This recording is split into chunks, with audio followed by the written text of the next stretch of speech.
Welcome to my YouTube channel Vikas Sir Accountancy Amritsar.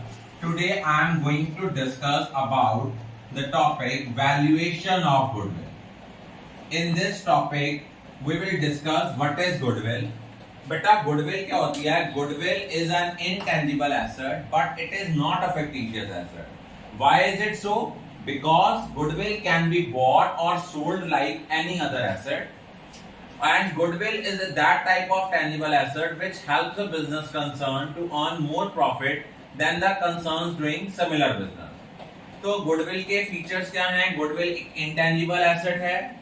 Goodwill it works day and night for the success of an organization. Basically जो goodwill है ये दो तरह की है. One is purchased goodwill, another one is self-generated goodwill. But as per accounting standard 26. Only purchased goodwill is to be recorded in the books of accounts because accounting standard states that goodwill is to be recorded in the books of accounts only if money or money's worth is paid for it. Next, we are going to discuss about methods of valuation of goodwill. Methods of valuation of goodwill is first method is average profit method. Under average profit method there are further two methods. One is valuation of goodwill. One method is average profit. Here there are two methods. One is simple average, other is weighted average. बेटा simple average profit method में हम क्या करते हैं? इसमें हम goodwill को calculate करते हैं average profit into number of year purchase. Number of year purchase mean कि हमारी गुडविल एवरेज प्रॉफिट के कितने नंबर ऑफ टाइम्स है. और एवरेज प्रॉफिट कैसे निकालते हैं? Sum of last years profits divided by number of years. और अगर किसी साल के प्रॉफिट में कोई एबनॉर्मल गेन इंक्लूड है उसका इफेक्ट खत्म करने के लिए हम उसको माइनस करेंगे. अगर एबनॉर्मल लॉस है उसका इफेक्ट खत्म करने के लिए ऐड करेंगे. अगर मान लो किसी साल के प्रॉफिट में लिखा हुआ है over valuation of closing stock, profit inflated होगा तो माइनस करेंगे. अगर आपका over valuation of opening stock होगा उसको प्लस करेंगे. अगर हमारा under valuation of closing stock होगा तो प्लस करेंगे. Under valuation of opening stock होगा तो हम इसको माइनस करेंगे. ये एडजस्टमेंट्स हैं. और अगर आपको पार्टनर की रेम्यूनरेशन दी है तो पार्टनर्स की रेम्यूनरेशन भी हम माइनस करेंगे. तब क्योंकि एबनॉर्मैलिटीज को एक्सक्लूड करके हम लोग जो है वो एवरेज प्रॉफिट निकालेंगे. अगर मान लो आपने कोई एडमिसिबल एक्सपेंस है वो पे किया है लेकिन चार्ज नहीं किया उसको भी माइनस करेंगे. लेकिन वेटेड एवरेज मेथड के अंदर क्या करेंगे? गुडविल का निकालने का फॉर्मूला होता है weighted average profit into number of years purchase. और वेटेड एवरेज कैसे निकलेगी?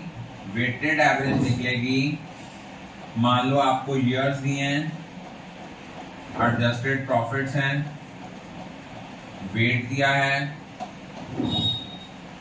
तो पहले आपने वेटेड प्रॉफिट्स निकालने हैं. इन दोनों को मल्टीप्लाई करके जो इसका टोटल आएगा वो आ गया. वेटेड एवरेज कैसे निकलती है?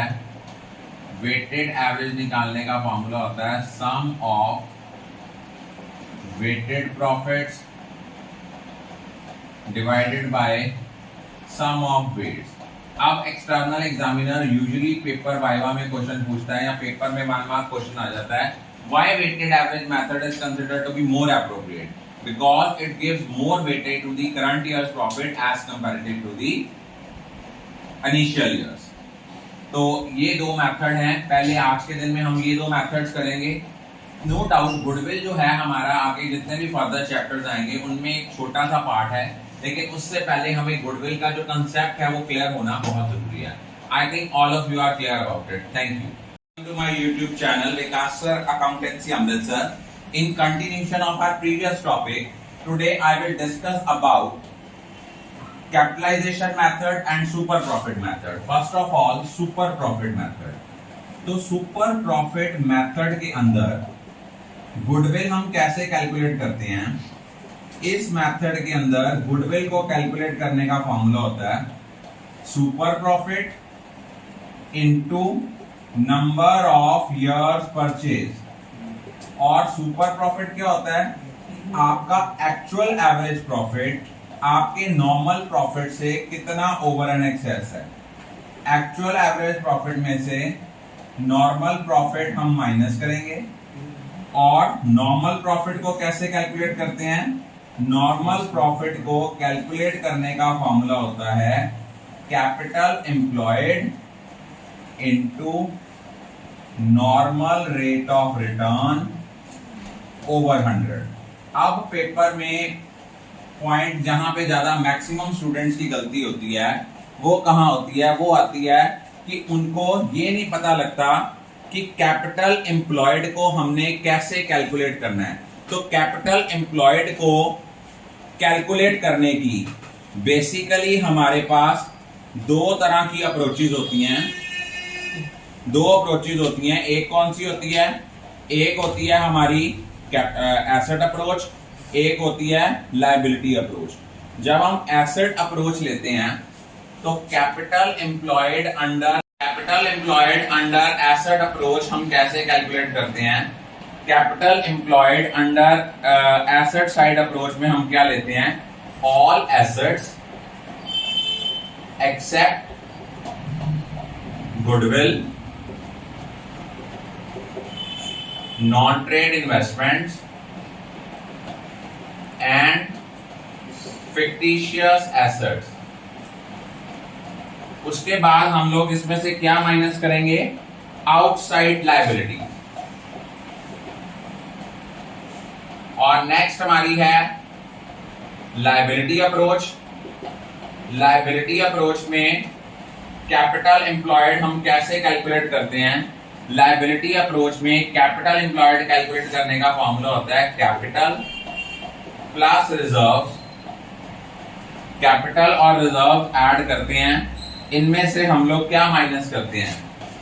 कोई एग्जिस्टिंग गुडविल है वो माइनस करेंगे, कोई हमारे फिक्टिशियस एसेट्स हैं वो माइनस करेंगे,